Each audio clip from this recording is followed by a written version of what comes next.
Mesdames et messieurs, bonjour et bienvenue à votre émission Langue fourchue. Depuis le dépôt des dossiers pour la sélection du candidat à la présidentielle de novembre prochain, rien ne va plus dans la case CDP. En effet, le candidat malheureux pense que la chance n'y était pour rien dans son échec, mais plutôt des manœuvres politiciennes pour l'écarter du jeu. Mais il n'entend cependant pas baisser les bras. Lui, c'est Mamadi Lamine Kwanda, qui n'est plus à présenter, tellement le personnage est connu dans le sérail politique burkinabé. Grand cracheur de ses parts de vérité, mais pas dans le même style qu'un certain commandant, Mamadi ne veut pas attendre 30 ans pour tout lâcher. Depuis la désignation qu'il trouve d'ailleurs partisane, de celui qu'on ne boycotte pas aussi facilement comme le candidat à même de faire face au rouleau compresseur de Tonton Simpson, Mamadi Lamine Kwanda ne cesse de crier l'illégalité de cette élection interne. Un homme averti et confiant en les institutions de son pays, qu'il rêve d'ailleurs de digérer à la suite d'autres, El Hadj Mamadi Kwanda va user de tous les recours possibles aux fins d'annulation du processus qui a vu la désignation de Edi comme l'homme de la situation au CDP.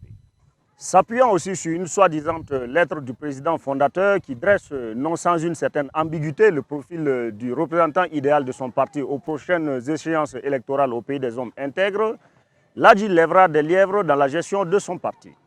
De sa plainte déposée en justice aux fins d'annulation de la désignation de Edi comme le candidat de l'ex-Tougili, Mamadi brandira la corruption de certains membres du collège de sages qui n'ont usé de sagesse plus qu'ils n'ont empoché des vlops. Il y a ensuite cette autre affaire dessous que Mamadi réclame à la direction de son parti et où une autre personnalité colorée du parti serait mise en cause. Achille Tapsoba, celui qui, au nom du parti, a approché Ladji pour renflouer les caisses de la chambre de passe. Comme on remarque, Mamadi, qui rêve d'un destin national, ne compte pas se laisser faire, mais il le dit, pas de coup en dessous de la ceinture. Il usera de toutes les voies légales pour arriver à ses fins. Depuis donc le déclenchement de cette crise, l'électorat burkinabé, très suivi d'ailleurs, découvre la réalité des questions politiques. Des fausses lettres de Blaise Compaoré, des militants d'un ou l'autre camp qui se lâchent leurs petites bombes puantes et enfin des démissions. Le cofondateur du Tougili, se sentant plus fort et plus inspiré que jamais, n'entend pas se laisser intimider par les missives plus que douteuses de son mentor et ami Blaise Compaoré. Mieux, il les balaie du revers de la main et continue d'ester en justice. En attendant, presque unanimement désigné, timidement investi candidat, Edi n'est pas encore assis, lui qui devrait, ou son représentant, répondre aux questions de son challenger devant les tribunaux burkinabés. Attendons de voir.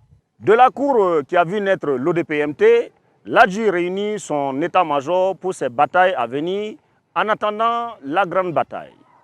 Pendant que les autres présidentiables sont en pré-campagne pour ne pas le dire, à qui profitera cette énième crise du parti du Beau Blaise? Rendez-vous devant les tribunaux des urnes le 22 novembre prochain. En attendant, battez-vous, la relève est bien assurée.